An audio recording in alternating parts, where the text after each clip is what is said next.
ಧನ್ಯವಾದಗಳು ಸಹೋದರ ಡಾಕ್ಟರ್ ಮನ್ಸೂರ್ ಅಹ್ಮದ್ ಅವರಿಗೆ.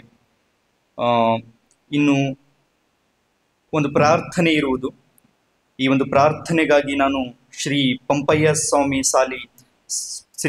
ಸ್ವಾಮಿ ಸಾಲಿಮಠ್ ಅಧ್ಯಕ್ಷರು, ಕನ್ನಡ ಸಾಹಿತ್ಯ ಪರಿಷತ್ ಇವರಿಗೆ ನಾನು ಆಮಂತ್ರಿಸುತ್ತೇನೆ.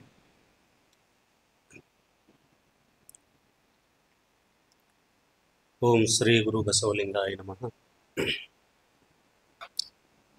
ಸುಜನ ಸಮ್ಮೇಳನ, ಇದು ಸುಜನರ ಸಮ್ಮೇಳನ.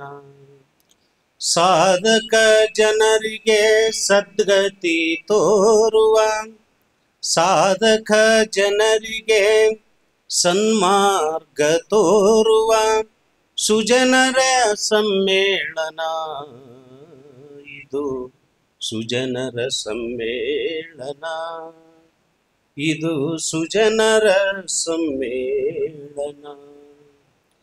ಧರ್ಮದ ಮರ್ಮವ ತಿಳಿಸುವಂತ, ಧರ್ಮದ ಮಾರ್ಗವ ಹಿಡಿಸುವಂತ, ಕರ್ಮದ ಕಾಠವ ಕಳೆಯುವಂತ, ನಿರ್ಮಲ ಜ್ಞಾನವ ನೀಡುವಂತ, ಮರ್ಮದ ಭಾವವು ಬಿಡಿಸುವಂತ ಸುಜನರ ಸಮ್ಮೇಳನ, ಸುಜನರ ಸಮ್ಮೇಳನ, ಇದು ಸಾಧಕ ಜನರಿಗೆ ಸದ್ಗತಿ ನೀಡುವ, ಸಾಧಕ ಜನರಿಗೆ ಸದ್ಗತಿ ತೋರುವ ಸುಜನರ ಸಮ್ಮೇಳನ.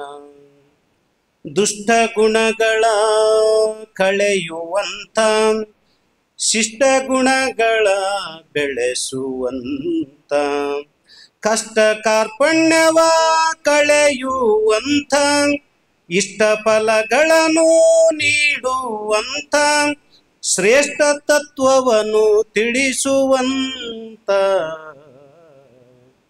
ಸುಜನರ ಸಮ್ಮೇಳನ, ಇದು ಸದ್ಗತಿ ಸಮ್ಮೇಳನ. ಬದ್ಧರ ಪರೆಯಲು ಗುರು ರೂಪನಾಗಿ ಎದ್ದು ಬಂದಿಹನು ಶಿವತಾನಾಗಿ, ಬಿದ್ದು ಚರಣಕ್ಕೆ ಬೇಡಲು ಭಾಗಿ, ಬಿದ್ದು ಚರಣಕ್ಕೆ ಬೇಡಲು ಭಾಗಿ, ಉದ್ಧಾರ ಗೈಯುವನು ಭವವೈದ್ಯನಾಗಿ, ಮುದ್ದು ಬಸವನಾಥ ಪ್ರತಿರೂಪವಾಗಿ ಸುಜನರ ಸಮ್ಮೇಳನ, ಇದು ಸದ್ಗತಿ ಸಮ್ಮೇಳನ. ಸನ್ಮಾರ್ಗ ತೋರುವ ಸಾಧಕರಿಗೆಲ್ಲ ಸುಜನರ ಸಮ್ಮೇಳನ, ಸುಜನರ ಸಮ್ಮೇಳನ, ಇದು ಸಾಧಕ ಸಮ್ಮೇಳನ. ಧನ್ಯವಾದಗಳು.